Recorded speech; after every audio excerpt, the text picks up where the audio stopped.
In the neighborhood of Enjoko, everyone knew everyone's business. Who was hungry, who hadn't paid their electricity bill, who was fighting with their landlord. It was a poor place, but loud, alive, full of noise and stories. Among all the old tin roof houses, one house always stood out. It was too big, too clean, too silent. It belonged to David Koulibali. Inside, everything looked brand new. A massive flat-screen television, a shiny leather sofa. He had the latest phones, expensive sneakers, and branded clothes neatly folded in his closet. Even the air smelled like a luxury perfume, a scent no one in Enjoko could even imagine. And yet David had no job. Whenever people asked how he managed to live so well, he always gave the same simple answer. My sister in the United States sends me money. Short and simple. Nobody questioned it. But the truth was much, much darker. David was a thief. By day, he was just a normal young man. He laughed with his friends, talked about football, and played cards in the street. He blended in perfectly. But at night, when the streets of Enjoko fell silent and the lights went out, everything changed. David would slip out of his house with an empty bag and return before dawn with it full. He stole from rich houses on the other side of town, from clothes shops, from offices, even from churches. For him, nothing was sacred. Money was his only religion. People who claimed to have seen him late at night always said the same thing. He moved like a shadow. No sound, no trace. Then he just disappeared into the darkness.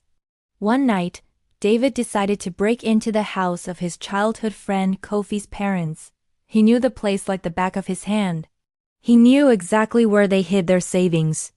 Inside a dusty old suitcase hidden under the bed, he found 2 million in cash. He took everything and left without making a sound. The next day, David partied like a king. He bought drinks for everyone, flaunting his new wealth. People whispered that he was lucky, that he was blessed. But a few days later, Kofi called him from Europe, his voice filled with worry. He couldn't reach his parents. David, playing the part of a concerned friend, went to visit them. He listened with a fake sense of shock as they described the robbery. The father, a man David had known his whole life, spoke with a mix of anger and pain. A thief always pays, he said, his voice trembling. Always. David just smiled, but those words echoed in his mind. Sometime later, in another city, David spotted something that made his heart race. A massive white villa, surrounded by high walls, security cameras, and armed guards. Luxury cars were parked in the driveway. A waitress at a nearby cafe whispered that one of the richest men in the country lived there. For David, this wasn't just a house, it was the ultimate challenge.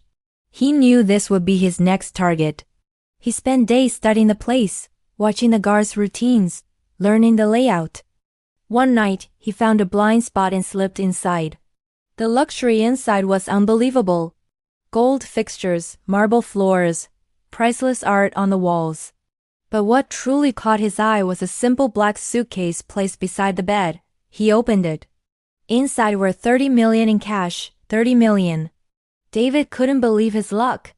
That night, he danced alone in his apartment, convinced his life had changed forever. He was set. He would never have to steal again. The next morning, his phone vibrated, an unknown number. The message was short. You must spend all 30 million by midnight tonight. If you fail, someone close to you will die. David laughed. He thought it was a prank, some kind of sick joke. He ignored the message and went about his day. The next morning, he woke up to frantic calls. His girlfriend was dead. A sudden, unexplained accident. Then another message came from the same number. One victim already. You have until midnight to spend the money. Panic seized him. This was real. That day, David spent money like a madman. He bought a mansion, 3 luxury cars, designer clothes, the most expensive electronics. He booked out the finest restaurant in the city for himself. By midnight, the suitcase was empty. He collapsed, exhausted and terrified.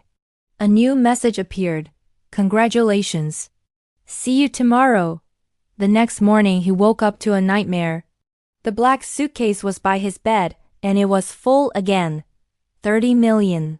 The cycle began anew. Every single day he had to spend it all, or someone would die. It became a torturous routine. One day, desperate to get rid of the cash, he gave a large sum directly to a friend. The next day that friend was dead. A message followed. You may buy things for people, but you must never give the money directly. Then, one message changed everything. Tomorrow give 1 million to 30 different people. David obeyed. He went to a nightclub and started handing out stacks of cash to friends, family members, even strangers. They celebrated him, calling him a hero, a generous king. They had no idea what was coming. Days later, they started dying one by one in freak accidents and sudden illnesses. David finally understood. It was never a test. It was a sacrifice. He was being used to choose victims. Desperate and broken, David drove back to the white villa and returned the suitcase. The billionaire who lived there smiled calmly, as if he was expecting him. You are the 200th person to return it, he said softly. Thank you for the sacrifices. David was then thrown out, dismissed like he was nothing. That night, a final message arrived. Your contract is over. Everything you gained will now be taken back. David laughed, a hollow, bitter sound. What could they possibly take? But when morning came, his new mansion was empty. The cars were gone. The clothes, the electronics, everything had vanished. His so-called friends disappeared. The respect he thought he had bought evaporated. Soon, David was homeless, sitting on a dirty street corner in Enjoko, forgotten by everyone. The great thief had been robbed of everything. Every night, as he tried to sleep in the cold, he whispered the same words to himself. If only I had known. If only I had known. But it was too late. The story of David is a harsh lesson. Easy money always destroys. What comes without effort leaves without mercy. If this story resonated with you, don't forget to like, subscribe, and leave a comment below.